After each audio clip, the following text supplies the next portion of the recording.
పక్కన వారు చూసి నవ్వుతూ దేవుడు మిమ్మల్ని దీవించుగాక అని చెప్పండి. దేవుడు మిమ్మల్ని దీవించుగాక అని చెప్పండి. అలాగే ఈ యొక్క వాక్యాన్ని వీక్షిస్తున్న మీరు కూడా ప్రభు పేట వందనాలు. దేవుడు మిమ్మల్ని కూడా దీవించి ఆశీర్వదించుగాక. ఆమేన్. పరిశుద్ధ లేఖన భాగంలో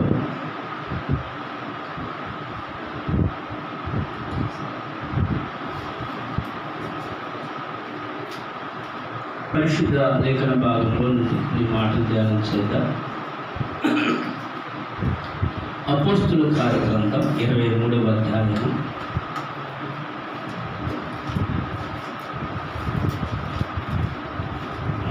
1-2 వచనాలు చదువుకుందాం.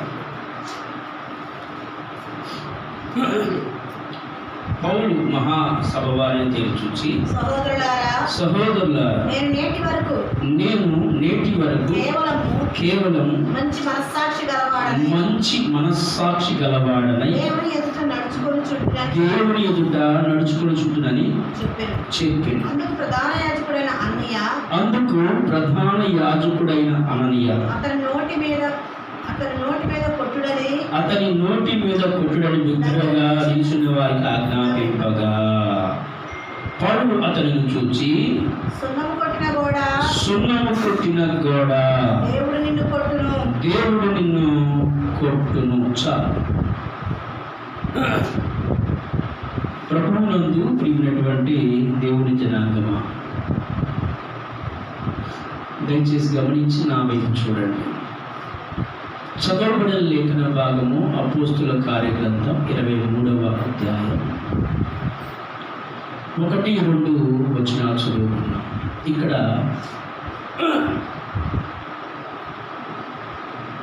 పౌలు కనబడుతున్నాడు.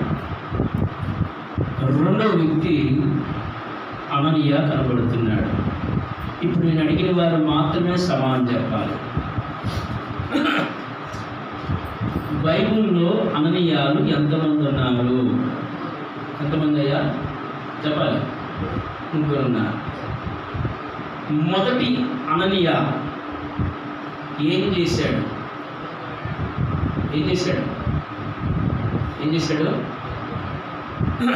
అబద్ధమాడాడు. రెండవ అననీయ ఏం చేశాడు? చెప్పాలి. రెండవ అననీయ ఏం చేశాడు? చెప్పండి గట్టిగా. ఎవరిలో? శిష్యులలో ఒకడు ప్రార్థన చేసేవాడు. ఇప్పుడు మూడవ అననీయ ప్రధాన యాజకుడైనటువంటి అననీయ. నెంబర్ 1 మళ్ళా చేస్తున్నాం. దేవుని మందిరానికి వెళ్ళేటట్లు విశ్వాసి అననీయ నెంబర్ 1. నెంబర్ 2 శిష్యుల్లో ఒకడైనటువంటి అననీయ. నెంబర్ 3 ప్రధాన యాజకులలో ఒకడైనటువంటి అననీయ. పరిశుద్ధ లేఖన భాగంలో ప్రధాన యాజకులు అనేక మంది కనబడుతున్నారు. ప్రధాన యాజకులు అనగా ప్రత్యక్ష గుడారములో యాజక ధర్మం చేసేవారు. అతి పరిశుద్ధ స్థలములో యాజక ధర్మం చేసేవారు.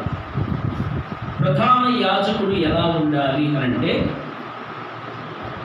తను పరిశుద్ధముగా ఉండాలి. ఒకటి.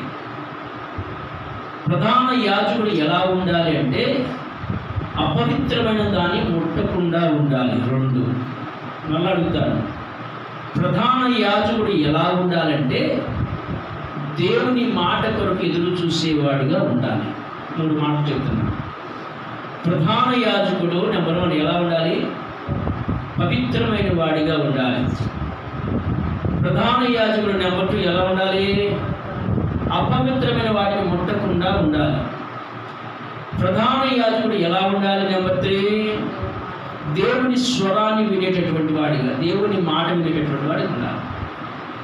అయితే ఈ 3 లక్షణాలు కలిగినటువంటి వాడు ప్రధాన యాజకుడు.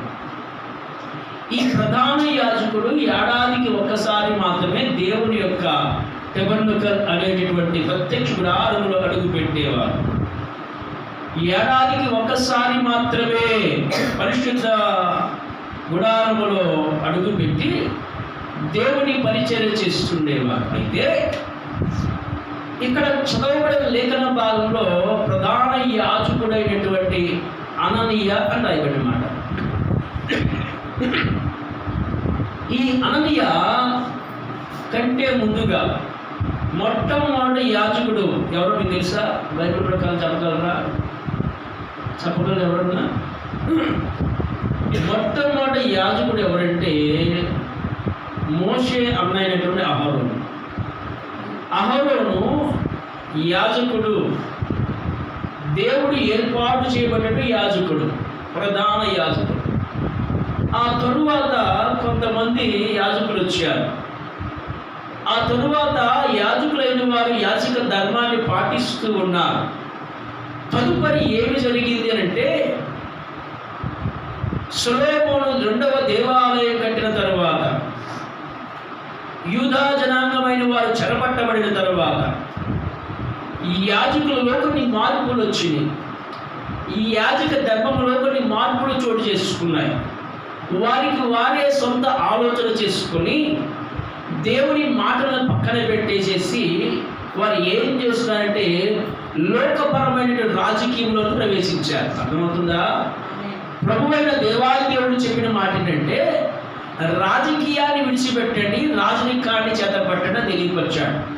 బైబిల్ గ్రంథం అంతా ధ్యానం చేస్తే దేవుడు ఏమి చెప్పాడు? రాజకీయం వద్దు, రాజరికమే ముద్దు అన్నాడు. మా అర్థమవుతుందా? రాజకీయం వద్దు, రాజరికమే ముద్దు. సో రాజకీయం వద్దని చెబితే, ఈ రాజరికమే ముద్దని చెబితే కొంతమంది భక్తులైన వారు దేవుని మాట విని రాజకీయాన్ని విడిచిపెట్టి రాజరికాన్ని పట్టుకున్నారు. కాలక్రమేణా దేవునితో సహవాసం చేస్తుండగానే కొంతమంది లోకంలో పడిపోయారు, పాపంలో పడిపోయారు. లోకానికి పాపానికి బానిసైపోయి మేము రాజకీయంలోకి వెళ్తే బాగుంటుంది అని యోచన చేసి ఈ రాజరికంలో ఉన్నటువంటి వారు రాజకీయంలోకి వెళ్ళి వారు ఏం చేశారంటే వారి యొక్క ప్రధాన యాజకత్వాన్ని పాడు చేసుకున్నారు. ఏం చేస్తున్నారు? ప్రధాన యాజకత్వాన్ని పాడు చేసుకున్నారు. పాడు చేసుకున్న వారి యొక్క ప్రధాన యాజకత్వం పరిశుద్ధత కోల్పోయింది. ప్రధాన యాజకత్వంలో ఏం కోల్పోయారంటే పవిత్రత కోల్పోయారు. ప్రధాన యాజకత్వంలో ఏం కోల్పోయారంటే దేవుని స్వరం ఏంటో కోల్పోయారు. ఇప్పుడు వీళ్ళకి ఏమొచ్చింది తెలుసా? చెప్పండి, ఏమొచ్చింది? రాజకీయం వచ్చేసింది. రాజరికం పోయి రాజకీయం వచ్చింది. అందుకని దేవుడు కోరుకుంటాడు, మీలో ఉన్న రాజకీయాన్ని తీసి మళ్ళా తిరిగి నేను ఏమి ఇవ్వాలనుకున్నానంటే రాజరికాన్ని ఇవ్వాలి. మీరు రాజులైన యాజక సమూహం కాబట్టి మీరు రాజరికాన్ని అనుభవించాలి. ఏమనిపించాలంట? రాజరికాన్ని అనుభవించాలని దేవుడు ఆలోచన చేశాడు. ఇలా చెప్పుకుంటూ వెళుతూ ఉంటే అనేక మంది లోక సంబంధమైనటువంటి యాజకత్వం చేస్తున్నారు, లోక సంబంధమైనటువంటి యాజక ధర్మాన్ని పాటిస్తున్నారు, లోక సంబంధమైనటువంటి యాజక ధర్మంలో ఉంటూ రాజకీయ పరంగా కూడా ఉంటూ ఉన్నారు. కానీ దేవుడు కోరుకునేది ఏంటంటే రాజరికమే. దేవునికి స్తోత్రం చెప్పు. 2 చేతుల మీద దేవునికి స్తోత్రం చెప్పు. ఏది మాట్లాడాలన్నా సరే, ఏది జరిగించాలన్నా సరే, ఏది చెయ్యాలన్నా సరే నేటి దినాల్లో రాజకీయాలు ఎక్కువైపోయింది. అవుతుందా? నీకు తెలియకుండా నా గురించి చెవుడు గుడగుడ ఉంటేదే. చెప్పండి, ఏంటది? రాజకీయం. నీ దగ్గర ఒక మాట, నా దగ్గర ఒక మాట, బయట ఒక మాట, లోన ఒక మాట. దేవుడు అలా కోరుకోవటం లేదు. నువ్వు రాజకీయం చేయకూడదు.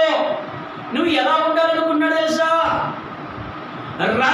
రాజరికం కలిగి ఉండాలని దేవుడు కోరుకుంటే పరిశుద్ధ లేఖన భాగంలో అపోస్తలుల కార్యగ్రంథానికి వచ్చేప్పటికి తెలియపరుచిన మాట ఏమనగా అక్కడ ఎవరు కనబడుతున్నారంటే ప్రధాన యాజకుడు అననీయ అనే వ్యక్తి కనబడుతున్నాడు.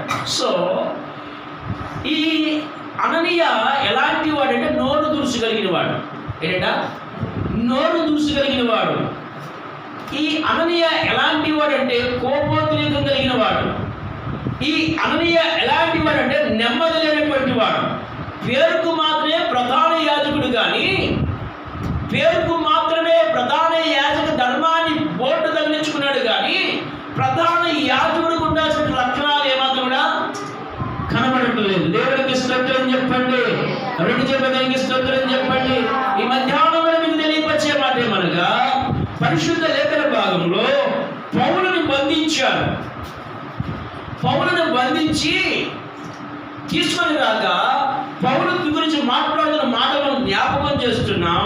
చూసినట్లయితే పౌలు చూడండి, ప్రధాన యాజకుల దగ్గర తీసుకురాగా ప్రధాన యాజకులు మహాసభ వారందరూ కూడా రావాలని ఆజ్ఞాపించను. పౌలును తీసుకొని వచ్చి వారి ఎదురు నిలబెట్టను. పౌలు మహాసభ వారిని తీరి చూసి, సహోదరులారా, నేను నేటి వరకు కేవలం మంచి మనస్సాక్షి గలవాడనై దేవుని ఎదుట నడుచుకుంటునని చెప్పాను. సో పౌలు చెప్తున్నాడు, నేనే పాపము చేయలేదు, నేనే తప్పు చేయలేదు, నేను ఎవరిని దండించలేదు, నేను ఎవరిని శిక్షించలేదు, నోటి మాటతో కూడా పడితో మాట మాట్లాడలేదు, కానీ నేను మంచి మనస్సాక్షి గలవాడిని అని చెప్పి అంటున్నప్పుడు ఆ సభలో ఉన్నటువంటి ఆ ప్రధాన యాజకుడు అంటున్నాడు. అందుకు ప్రధాన యాజకుడు అననీయ ఏమంటాడంటే, అతని నోటి మీద కొట్టుడని దగ్గర నిల్చున్న వారికి ఆజ్ఞాపించాడు. అంటే పౌలు చెప్పే మాట ప్రధాన యాజకుడి నచ్చదా. నేటి దినాల్లో ఉన్నది ఉన్నట్టు మాట్లాడితే ప్రధాన యాజకులు నచ్చదు. దేవుడు అనేవాడు ఎలా ఉండాలి? పరిశుద్ధుడై ఉండాలి. దేవుడు అనేవాడు ఎలా ఉండాలి? నీతివంతుడై ఉండాలి. దేవుడు అనేవాడు ఎలా ఉండాలి? చెడుదలను విసర్జించిన వాడై ఉండాలి. దేవుడు అనేవాడు ఎలా ఉండాలి? మరణాన్ని జయించేవాడిగా ఉండాలని లేఖనం సెలవిస్తుంటే నేను చెప్పే మాట ఎవరికి నచ్చదే అని పౌలు బాధపడుతున్నాడు. ఆ మాట విన్నటువంటి పౌలును చెబుతుండగా ఇప్పుడు ప్రధాన యాజకుడు ఉన్నాడు కదా, అతనికి పౌలు మీద వచ్చింది తెలుసా? కోపం వచ్చే వాడిని కొట్టాడే. నిజం మాట్లాడి అదే జరిగింది. ఏమండి, పిచ్చోళ్ళు అంటారు, పిచ్చోళ్ళు అంటారండి. అధికంగా రాయబడిన మాట. ఆ ప్రధాన యాజకుడు పేరుకైతే ప్రధాన యాజకుడు, కానీ ఇతరులో దురుసుతనం ఉంది. కొంతమంది ఉంటారు, కొంతమంది భక్తి చేస్తారు, భక్తి అయిపోయిన తర్వాత నోరు తెరిస్తే అంతా కంపే, దుర్భాషలే, లోక సంబంధమైన ఆ బూతులే, లోక సంబంధమైన మాటలే. కానీ ఇక్కడ ఈయన అలా కనబడుతున్నాడు. నోరు దురుసు ఎక్కువైపోయింది. నోటి దురుసు ఎక్కువైపోయి ఏమంటాడు తెలుసా? ఆ పౌలుని కొట్టమంటున్నాడు. ఏం చెప్తున్నాడు? మూతి మీద కొట్టండి, మూతి పగిలేటట్టు కొట్టండి. అప్పుడు అంటాడు పౌలు ఒక మాట అన్నాడు చూడండి. పౌలు అతనిని చూచి ఏమన్నాడు? సున్నం కొట్టిన గోడ. ఒకవేళ నువ్వు నన్ను కొడితే, ఒకవేళ నువ్వు నన్ను తిడితే, ఒకవేళ నువ్వు నన్ను దూషిస్తే, ఒకవేళ నీవు నన్ను అవమానపరిస్తే, నేను మంచి మనస్సాక్షి గలవాడిని కాబట్టి నా దేవుడు నిన్ను ఏం చేస్తాడు తెలుసా? చెప్పండి. నోరుందని అమ్మా చెప్పండి అమ్మా, జాగ్రత్త. నీ నోరు జాగ్రత్త, నీ మాట జాగ్రత్త, నీ చూపు జాగ్రత్త, నీ నడక జాగ్రత్త. వదరబోతుగా ఉన్నావేమో, పొగరబోతుగా ఉన్నావేమో, నోరు రెపరెపలాడిస్తున్నావేమో, చేతులు బాగా ఊపుతున్నావేమో. ఇదో పోగొట్టున్నాడు మాట. ఏమని చెప్తున్నాడు? వారిని చూసి ఏమన్నాడు? సున్నము కొట్టిన గోడ. అంటే పైకి పోత పోసుకున్నారు, పైకి సున్నం కొట్టబడిన వారిగా కనబడుతున్నారు, కానీ లోనంతా ఏముందంటే కాఠిన్యమే, లోనంతా పాపమే, లోనంతా చీకటే. ఇదిగో పైకి భక్తి వేషం ఏంట, పైకేమో నేను ప్రధాన యాజకుడిని. ఏమంటే నేను పైకి ప్రధాన యాజకుడు కనబడుతున్నాడు, కానీ తనలో పవిత్రత లేదు, తనలో పరిశుద్ధత లేదు, తనలో దేవుడి స్వరం వినే ఆలోచనే లేదు. అందుకని పౌలు అంటాడు సున్నం కొట్టిన గోడ. సున్నం కొట్టిన గోడ అని పిలిచాడు. పైకి మాత్రం పరిశుద్ధ లేఖన భాగంలో సామెతల గ్రంథంలో ఒక మాట ఉంటుంది. వివేకము లేని సుందర స్త్రీ పంది ముక్కునున్న బంగారపు కమ్మన్నాడు. ఇప్పుడు వివేకము లేకపోతే, వివేకము లేని సుందర స్త్రీ పంది ముక్కునున్న బంగారపు కమ్మి. ఇప్పుడు ఊహించుకోండి, పందికి ముక్కుకి రింగు పెడితే బాగుంటుందా? చెప్పండి అమ్మా. పంది ముక్కుకి రింగు పెడితే బాగుంటుందా? పంది చెవులకి రింగులు పెడితే బాగుంటుందా? అందం ఉండదు కదా, చాలా అందంగా ఉంటుంది. దేవునికి స్తోత్రం చెప్పు. ఇప్పుడు అదే చెప్తున్నాడు, వివేకము లేని సుందర స్త్రీ పంది ముక్కునున్న బంగారు కమ్మి లాంటిది అంటున్నాడు. అంటే విలువ కలిగింది తీసుకుని దాన్ని తగిలించినా, విలువ కలిగింది దానికి చెప్పినా, విలువ కలిగింది దాని దగ్గర పెట్టినా దానికి ఏం తెలియదంటే దాని విలువ తెలీదు. దానికి విలువ తెలియదు. తను చేసిన పని ఏంటంటే దానికి బురద రాయటమే దాని పని. దానికి ఏదైనా ఇష్టం? బురద రాయటమే దాని పని, మాలిన్యాన్ని అంటించడమే దాని పని. ఇప్పుడు ప్రధాన యాజకుడు పిలువబడుతున్నాడు, కానీ ఈ ప్రధాన యాజకుడికి ఏమి లేదంటే పరిశుద్ధత లేదు. రాజకీయంలోకి వెళ్ళిపోయాడు, రాజరికాన్ని విడిచిపెట్టేశాడు, కానీ బోర్డు మాత్రం అదే ఉంది. ఏం బోర్డు చెప్పండి? ఏం బోర్డు ఉంది? ప్రధాన యాజకుడు. దేవుడు చూడ్డా? చెప్పండి. పరిశుద్ధంగా మాట్లాడే నోటి ద్వారా, పవిత్రోచ్చరణ చేసే నోటి ద్వారా, పవిత్రంగా మాట్లాడే నోటి ద్వారా అపరిశుద్ధమైన దాన్ని మాట్లాడుతుంటే దేవుడు ఒప్పుకుంటాడా? దేవుని భక్తి చూస్తాడా? దేవుని భక్తి ఆలకిస్తాడా? చెప్పండి. మరి ఎలాగా? పైకి మాత్రం ఏ బోర్డు పెట్టుకున్నావు? అనని ఏ బోర్డు పెట్టుకున్నాడు? ప్రధాన యాజకుడనే బోర్డుకి తగిలించుకున్నాడు. అంటే తన పేరుగా కైపించాడు, ఇతను ప్రధాన యాజకుడు. కానీ ప్రధాన యాజకుడు ఉండే లక్షణాలు మాత్రం చెప్పండి మా లేవు. దానిని చూసిన పౌలు చెప్తున్నాడు, గోడ కొట్టిన సున్నములా ఉన్నాడు. ఇతగాడు ఎలా ఉన్నాడు? గోడ కొట్టిన సున్నం, తిరిగి రాదు. మళ్ళా పైకి మాత్రం ఇప్పుడు ఈ మధ్యలో ఉందండి, సున్నం కొట్టాము. సున్నం కట్టుకుంటే ఎలా ఉంది? బాగుందా? సున్నం కొట్టిన తర్వాత అందంగా ఉంది. కానీ దాని వెనకమాలే ఉందంటే అందవికారం ఉంది. అందవికారంగా ఉన్నదాన్ని మనం అందంగా చేసాం, అవునా కదా? పైకి తెల్లటి వస్త్రాలు వేసిన ప్రయోజనమే ఉంది, పైకి రాజు వస్త్రాలు వేసిన ప్రయోజనమే ఉంది, చక్కగా పేరు పొలుగుబడి ప్రయోజనమే ఉంది. దేవుడు కోరుకునేదేంటి? మంచివి, పవిత్రత కావాలంటున్నాడుగా, పరిశుద్ధంగా ఉండాలంటున్నాడుగా. ఈ యాజక ధర్మం చేసేటటువంటి ఎవరైనా సరే, యాజకత్వాలు చేసే ఎవరైనా సరే దేవుడి సన్నిధిలో పవిత్రముగా ఉండాలి. దేవుడి సన్నిధిలో కాదు, బయటికి వెళ్ళినా సరే. ఏదో మరి కొంతమంది ఉంటారు, యాజక ధర్మం చేసేవారు కూడా లోక సమానమైనటువంటి పనులు చేస్తున్నారు. ఉదాహరణకి మద్యపానం, ఏమండి, ఇంకా రకరకాల డ్రగ్స్కి బానిస అయిపోయి, వ్యసనాలకు బానిస అయిపోయి, మళ్ళా వచ్చి నోరు కడుక్కొని దేవానికి స్తోత్రం అయ్యా, హల్లెలూయా ఆమేన్ కుదిరిద్దా? చెప్పండి. ఆ నోరు అపవిత్రం, మనిషి అపవిత్రం, చూపు అపవిత్రం, ఏమండి, ఆలోచన అపవిత్రం, బాడీ అంతా అపవిత్రమే. పైకి మాత్రం ఏం పెట్టాడు? ప్రధాన యాజకుడు.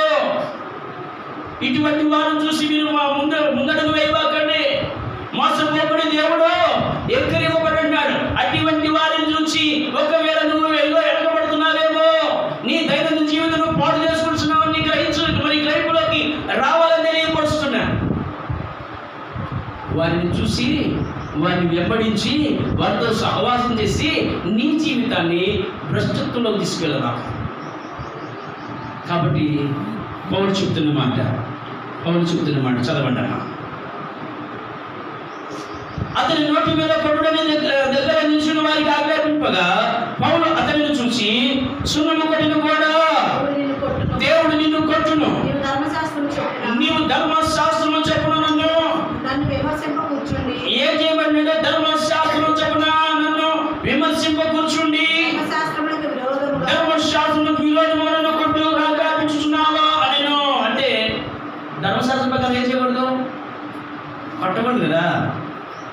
ప్రధాన యాజకుడు మాట మాట్లాడకూడదు.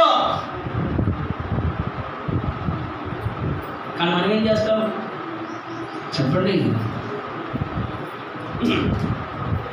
మనం ఏం చేస్తాం?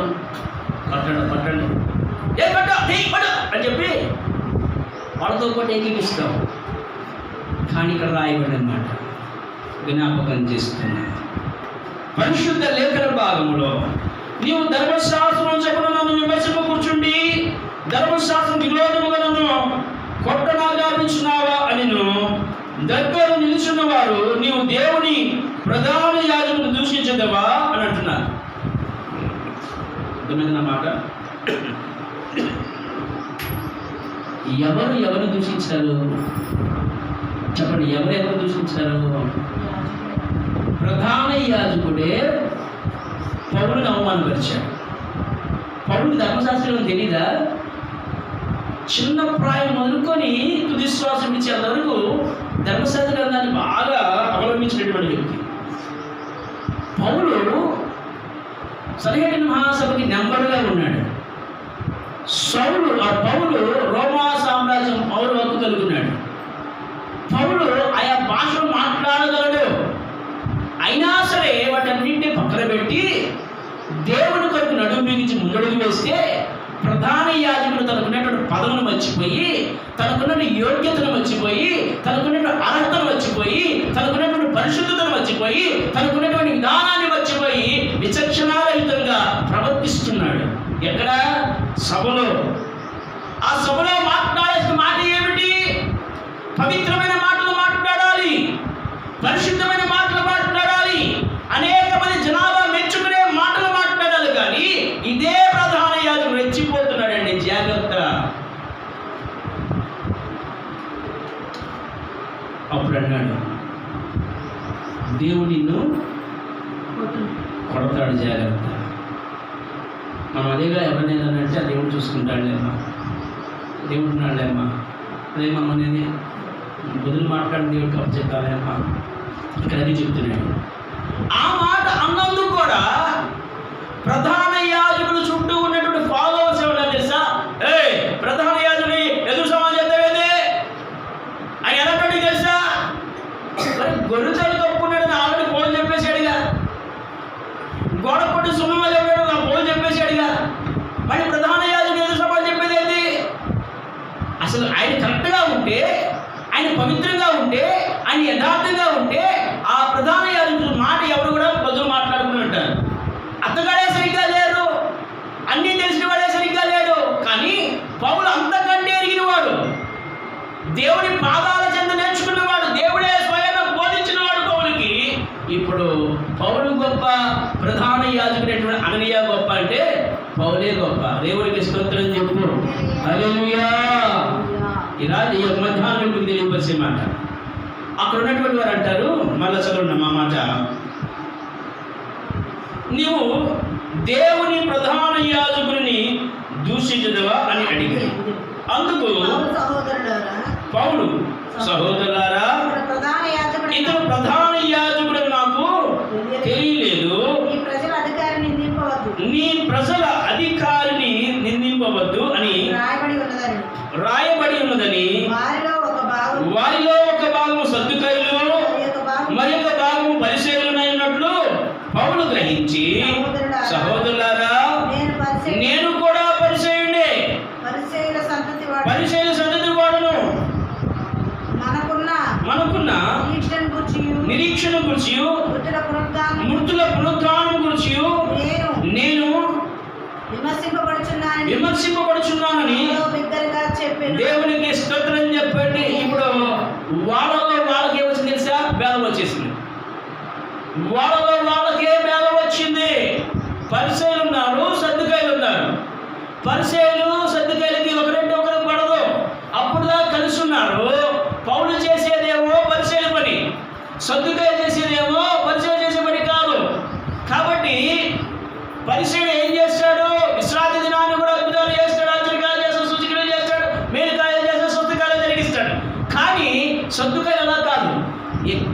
కళ్ళ ముందు గోతులో పడిపోతున్న ఒక వ్యక్తి వారి పైకి రావడం అంటే వ్యతిరేకంగా ఉంటారు. ఈ కట్టె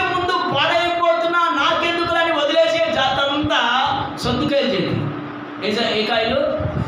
సద్దుకాయ జాతి. మీరు అలాంటి వారే. నాకెందుకు ఎవడేమైపోతే, నాకెందుకు వాడు ఏమైపోతే, నాకెందుకు కళ్ళ ముందు పడిపోతున్నా సరే చేయొద్దునెవరు, కళ్ళ ముందు పడిపోతున్నా, దెబ్బ తగ్గుతున్నా, లేదా ఏదైనా అయిపోతున్నా సరే అయ్యో పాపం అంటారు. వాళ్ళు ఏం చూస్తారు తెలుసా? రోజులు చూస్తారు.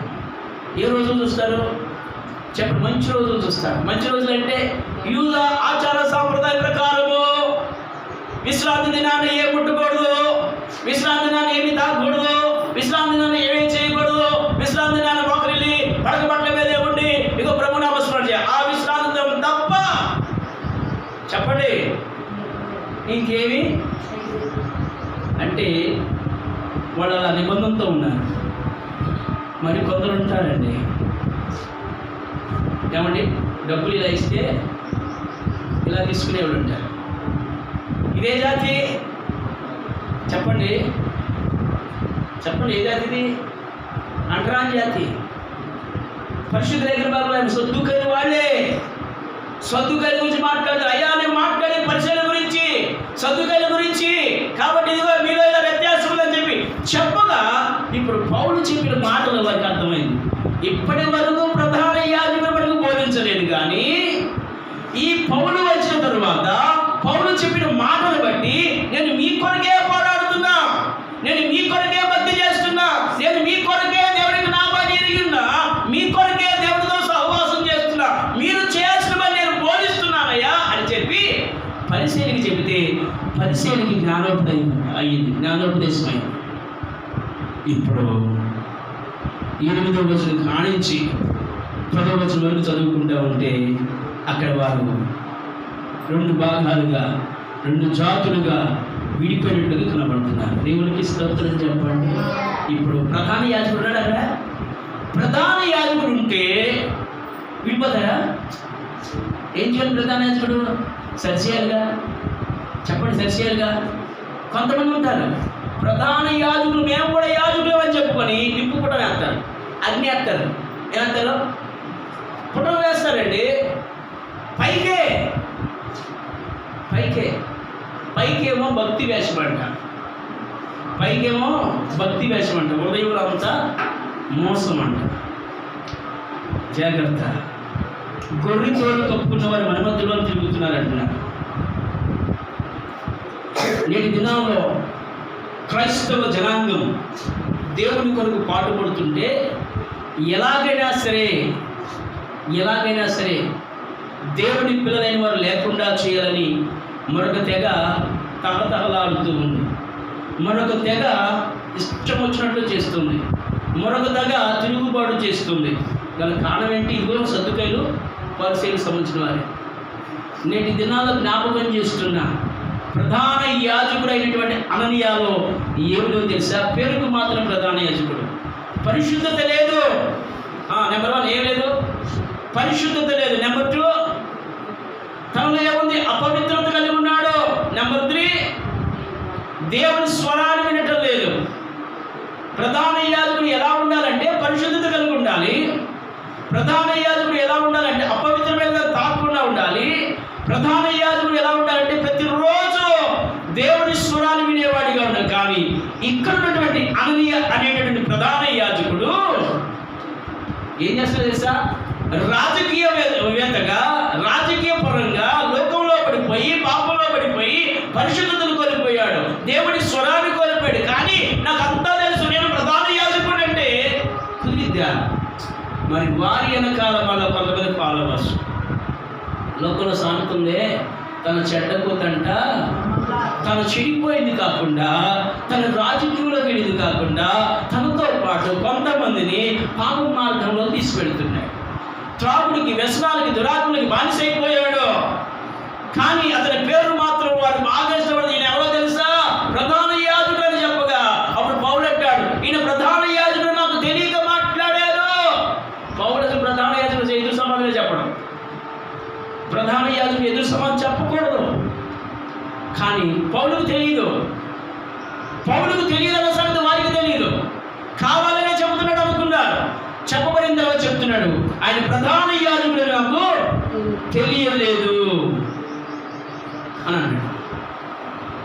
అయినా సరే ఉన్నట్టుగా చెప్పండి, చెప్పాడు కదా. ఇప్పుడు ప్రధాన యాజకుడే గోడ కుట్టిన సున్నం, ఏమీ లేదండి, డబ్బాలో ఏమీ లేదు, కానీ పైకి రెండు తడతలాడుతాయి. పైకి పేరుకి మాత్రం ప్రధాన యాజకుడు. ప్రయోజనం ఏముంది? తన ఏం నడిపిస్తాడు? తన సంఘాన్ని ఏం నడిపిస్తాడు? తన కుటుంబాన్ని ఎక్కడ తీసుకెళ్తాడు? తన ప్రాంత ప్రజలు ఎక్కడ తీసుకెళ్తాడు? ఎక్కడ తీసుకెళ్తాడు? చేసేదేమో రాజకీయమా, మాట్లాడేదేమో రాజకీయమా, పైకి మాత్రము ప్రధాన యాజకుడా. ఇప్పుడు పౌలుకు తెలియలేదా నేను ప్రధాన యాజకుడితోనే మాట్లాడానని? వారు చెప్పిన తర్వాత తెలిసింది. అప్పుడు సరి చేస్తున్నాడు, నేను మాట్లాడేది పరిచయం గురించే మాట్లాడుతున్నాను. నేను కూడా పరిచయండి, మీ గురించే నేను మాట్లాడుతున్నాను. కానీ వారికి జ్ఞానోదయం అయింది. ఇప్పుడు పరిచయం వేరైపోయారు, సద్దుకాయలు వేరైపోయారు. సద్దుకాయలు ప్రధాన యాజకులు ఒకటైతే పరిచయులు పౌలు ఒకటయ్యారు. దేవుడికి స్తోత్రం చెప్పండి. కాబట్టి ఈ యొక్క రాత్రి మీకు తెలియ, ఈ యొక్క మధ్యాహ్నం మీకు తెలియపరచమంటే మనగా పరిశుద్ధ లేఖన భాగంలో మూడవ వ్యక్తి ప్రధాన యాజకుడు. ఈ ప్రధాన యాజకుడు ఎక్కడ ఉండాలంటే దేవుని మందిరంలో ఉండాలి. దేవుని యాజక ధర్మాలు పాటిస్తుండాలి. దేవుని స్వరాన్ని వినాలి. పరిశుద్ధమైన జీవితం జీవించాలి. అటువంటి జీవితాన్ని విడిచిపెట్టేశాడు. దేవుని మందిరాన్ని విడిచిపెట్టేశాడు. ఇదిగో రాజకీయమైన సభలోనికి వెళ్ళాడు. రాజకీయమైనటువంటి దాన్ని విడిచిపెట్టి రాజకీయంలోకి వెళ్ళి పరిశుద్ధతను కోల్పోయాడు. దేవుని స్వరాన్ని కోల్పోయాడు. దేవుని దగ్గర నుంచి వచ్చేటటువంటి విధానం కోల్పోయి ఇప్పుడు లోక సంబంధమైన వాడిగా ఉండి, పాప సంబంధమైన వాడిగా ఉండి, పైకి మాత్రము ప్రధాన యాజకుడు అంటే అతనికి ఏం లేదు తెలుసా? ఏం లేదు, పర్లోకం లేదు. మనిషి మారకుండా, మార్పు చెందకుండా ఎన్ని తెల్లటి వస్త్రాలు వేసిన ప్రయోజనం లేదండి. ప్రయోజనం ఉంటుందా? ప్రయోజనం లేదు. కాబట్టి మన ప్రధాన యాజకుడు ఎవరంటే ప్రభు అయిన యేసుక్రీస్తు. ఈ లోకంలో ఉన్న ప్రధాన యాజకులు సరైన వారు కాదు. ఈ ప్రధాన యాజకులు సరిచేయాలని దేవుడే ప్రభువును విడిచి భూలోకానికి వచ్చాడు. ఆయనే ప్రధాన యాజకుడిగా బలియాగమయ్యాడు.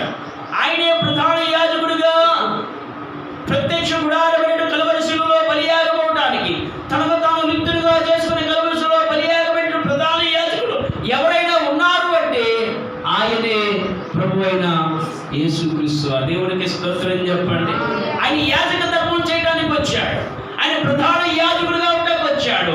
దేవుని స్వరాన్ని వినడానికి, పరిశుద్ధమైన జీవితం జీవించడానికి, పవిత్రమైనటువంటి వాడిగా భూమి సంచారం చేయడానికి 33 సంవత్సరాలు జీవించారు. ప్రధాన యాజకుడు చేసిన పనులన్నీ ఆయన చేశాడు. తన పని పూర్తి చేసుకున్నాడు. రాజకీయాన్ని విడిచిపెట్టేశాడు. రాజరికాన్ని అందరికీ అప్పచెప్పాడు. రాజరికంలోనే ఉండండి, రాజకీయం వద్దని తెలియపరిచాడు. ఆయన విడిపోతున్నాడు. ఆయన వెళ్ళి మరలా వస్తారని తెలియపరిచాడు. ఎవరైతే రాజరికాన్ని విడిచిపెట్టి రాజరికాన్ని పొందుకుంటారో, పరిశుద్ధతను పొందుకుంటారో, పవిత్రంగా ఉంటారో వారందరూ కూడా దేవుని దృష్టికి ఎలాంటి వారు ప్రధాన యాజకులు. దేవుడికి స్తోత్రం చెప్పు. నీవు, నేను, మనందరం కూడా దేవుని దృష్టికి ప్రధాన యాజకుడిగా ఉండాలని దేవుడు కోరుకొని పిలిచాడండి. నీ ద్వారా కొంతమంది దైవ సన్నిధికి రావాలి. నా ద్వారా కొంతమంది రక్షించబడాలి. మీ ద్వారా కొంతమంది దేవుని దైవ సన్నిధికి వచ్చి రక్షించబడాలి. రక్షణ అనుభవాన్ని తీసుకొని రావాలంటే నీవు కూడా చెప్పండి, నీవు కూడా ఒక ప్రధాన యాజకుడివే, నేను కూడా ఒక ప్రధాన యాజకుడిని. కాబట్టి ఎవరికైతే రక్షణ లేదో, ఎవరికైతే మార్పు లేదో వారందరినీ ఎక్కడ నడిపించాలిస్తా?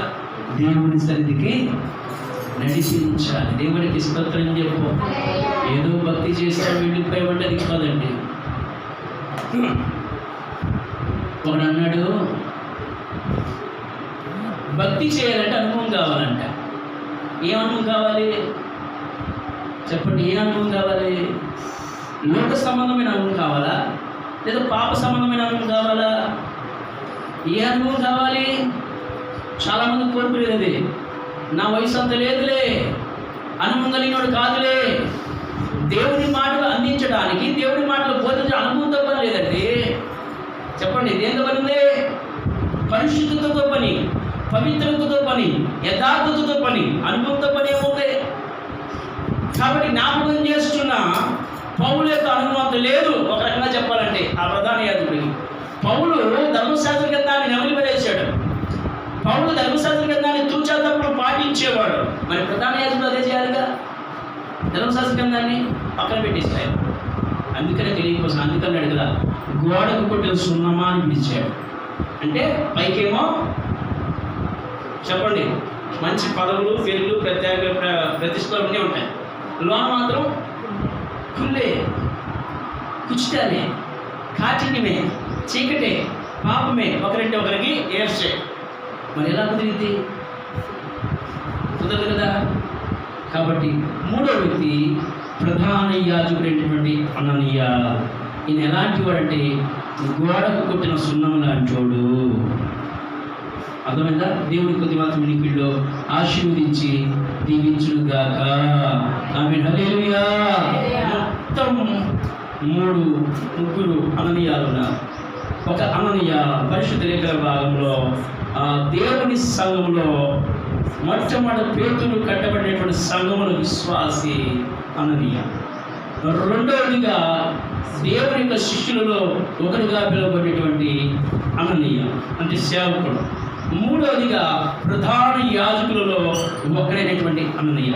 ఈ ముగ్గురు అననీయ జీవితాలను జ్ఞాపకం చేసుకుంటే మనకు ప్రధాన యాజకుడైనటువంటి అననీయే ప్రభువు యేసుక్రీస్తు వారికి తెలియపరుస్తున్న దేవుడు కొద్దిమంది అన్నింటిలో ఆశీర్వదించి దీవించును గాక. ఆమేన్. ప్రార్థన.